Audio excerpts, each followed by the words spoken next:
But your spirit team is here to guide you, not mislead you. Use this to your advantage. Be mindful and conscious of what you are connecting to in the spiritual realm, and continue to grow and heal and be the best version of yourself.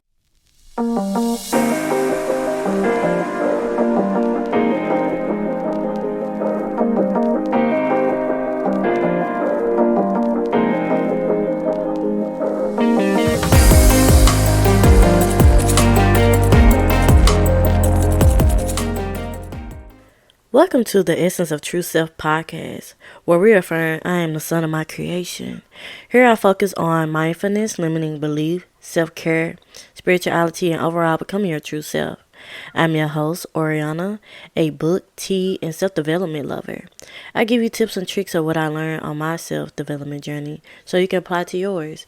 If you're interested, keep listening. Hey, welcome back to the Essence of True Self podcast, and I'm your host, Oriana. And I hope your week, your day, your evening is going pretty well. If not, of course, I'm sending you love and light in this time. And if you want a reading or coaching or mentorship from me, it's going to be linked in the show notes or the description box below. Feel free to check it out, and all my little socials are at the bottom or at the end of this video. So feel free to check me out or follow me. And let's get into the breathing and setting affirmations. Breathe in. Breathe out. Breathe in. Breathe out. Breathe in. Breathe out.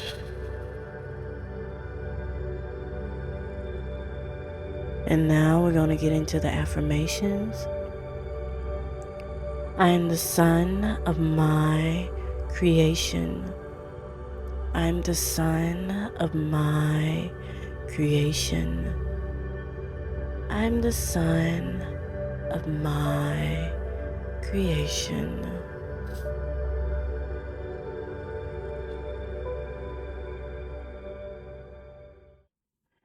I hope that grounds you, centered you, and be in the present moment with me today, and be open and receptive to the messages I have for you today. And as you can see by the title, how to connect with your spirit guides and your ancestors. I always want to talk about this. I'm pretty excited about this topic because it's really juicy, especially you in the spiritual realm, if you into ancestor veneration and trusting like angels, spirit guides, saints, all that's my jam. That is my jam, okay? That is my jam, okay? So first off, what is spirit guides? Spirit guides are like spirits that help you, like angels that helps you move through the human realm. They give you hints and guidance through the human realm, and they always been with you since you was a kid until you grown up. Like certain things would happen, you'd be like, well, how did this even happen? I wouldn't think this would happen. That would be your spirit guides. Or your ancestor team. What is your ancestors? They're a lineage of your bloodline that was in the past that have transitioned or passed away, and they pretty much assist you as well in the spiritual realm. And that's where you get all like the ancestor wisdom and like picking up certain things, like when your grandma used to cook this certain pie and they pass down the recipe to you and they pass and you have the craving to make that pie. That's your ancestor from that grandma or auntie who was making that pie to tell you to make it and give it as an offering to them. First of all, when you working with spirit guides and ancestors, you have to be open to the spiritual realm. You cannot just be playing around and thinking everything is a game. When it comes to the spiritual realm, you got to be cautious, aware, and conscious of what is happening. And I'm always going to say that, and then be mindful and use discernment and your intuition of what spirit is saying to you and what spirit is working with you and what is not good for you. Every time I work with my spirit team or my spirit team. When I say spirit team, I mean my ancestors, deities, spirit guides as well. We're not gonna talk about deities this time around. That's gonna be a whole different video. If y'all want that, like this video and leave a comment and subscribe. But really, you just being more aware and conscious of what you're saying to call on your spirit team. Saying, I call upon my spirit team that's only working in my highest good, that meets my values, that aligns with my values and morals. And just call upon them, ask them for assistance or ask for a sign. When I first started working with my spirit team, I always asked for a sign to know they working with me. So let me tell you about my story time, okay, before we go deep into this. So when I first set up my ancestor altar, it really wasn't no ancestor altar. It was just water and like an orange. Cause I ain't had no candles at the time, so I just used what I have. So when you on this journey, you're gonna realize you just gonna use what you have. You don't always have to buy something. If you do, of course, that's good too. But always use what you have if you don't have the money to do so. But yeah, I was talking to them. I was very tapped in. I didn't realize how tapped in I am. I had this very much urge to start an altar, and pretty much I used my dresser that was in my closet and used that, and pretty much asked them for a sign. I asked them to give me a bumblebee if they with me. If they are with me, my spirit team, my ancestors are with me. So I went out. At that time, it was my cousin's birthday, so we went out, and I didn't think nothing of it. And when we came back, tell me why. At my door was a bumblebee, chilling, waiting for me at the door. Waiting for me at the door. I was freaking out because I was shook. Because I was like, oh, I didn't expect this to come so soon, but it came the same day. They said, you need a sign? I got you. You need a sign? I got you. And I was like, okay, this is real, huh? This is really about to be real. And then, of course, I learned about my spiritual journey, and I'm a medium and connected with the spiritual realm. It came very easily to me. Other people, you have to constantly practice and, meditate and ask questions and use divination tools to help you strengthen your connection to the spiritual realm. But yeah, I was shook. It was a short story, but I was shook. And when I realized it, because I was kind of tipsy when I saw it, I was like, what the heck? What the heck is happening? And when I saw it, I said, oh my God. I told my spirit team, I said, thank you. Thank you very much. They've been waiting for this moment because nobody really in my family venerate them. So this was my time to shine pretty much.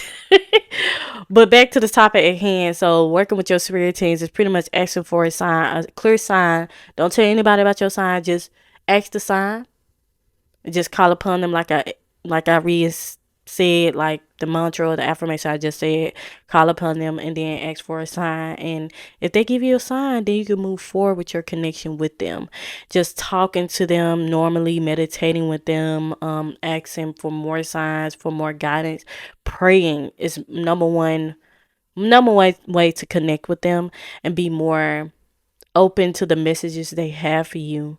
And it's not always going to come in one day. It might take a week. It might take months. It might take a couple of more days to get the answer you been asking about. I want to say desire, but the answer you've been asking about. One thing the spirit team and spirit gonna give you is like, sometimes you don't want to hear what they gotta say, but sometimes it's true and sometimes it's not. And setting boundaries with your spirit team, and if they trying to push their belief onto you, you can set that boundary with them. You don't have to be rude about it. Be still honoring to them, but letting them know, like, okay, I respect what you're saying, but that's not my belief. I kind of want to do it my own way. And pretty much they only here to assist you. They can't always give you the answers. The choices is always yours. You just have to make the choice, and they can continue to guide you. They're not going to always give you the answer, even though I wish they would. But they're not. They're not always going to give you the answers. So connecting with them, going out, and keeping yourself grounded and aware and conscious. You have to be aware and conscious. If you're not aware and conscious within yourself, you're not going to be aware, conscious with things outside of you and what they're trying to send to you. True facts. True facts. So being aware and conscious of what the message and answers, the question you ask your ancestors and what you've been talking about, to give you an alignment for certain things. Like they were seeing signs and omens like butterflies or like bees and stuff like that. Look up the meaning of those to see what the meaning was. They will hop in your dreams. It might be seem like a simple message, not always them physically. It's always like a sign or something. You might see an owl or a bird, a Pacific bird, or a whole bunch of butterflies or something that can be very significant from your spirit team.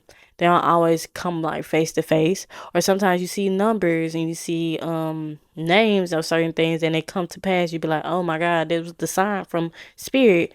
That's them. They speaking to you, but you have to be open and receptive to what the message they are sending to you. So about your ancestor team, your lineage, your blood lineage, setting up an ancestor altar. I always say start with a candle and a water and start talking to them. You don't always have to have an altar. Sometimes you are the altar. Some people just like to have an altar so you can just constantly give offering, commune with them, talk to them, do ancestor workings with them. That's a great way to connect with them. I love having an ancestor altar to talk and journal and pretty much having a great conversation with them because they want to be talked to too. Because they always with you on your journey. But always start with something simple. If you don't want to create an altar, you are the altar. You can eat things in the honor of them. You can wear certain things in the honor of them. Like certain things you have to learn on your own because every ancestors are different for every person because every person lineage is different, so it's not gonna be always the same.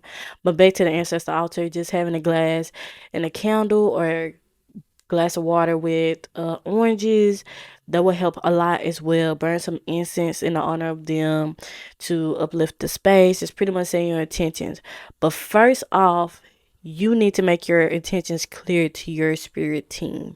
If you don't set the proper intentions for what you want from your spirit team and what type of connection you want to build with them, the connection will be iffy. It's not going to be clear. It's not going to be understanding.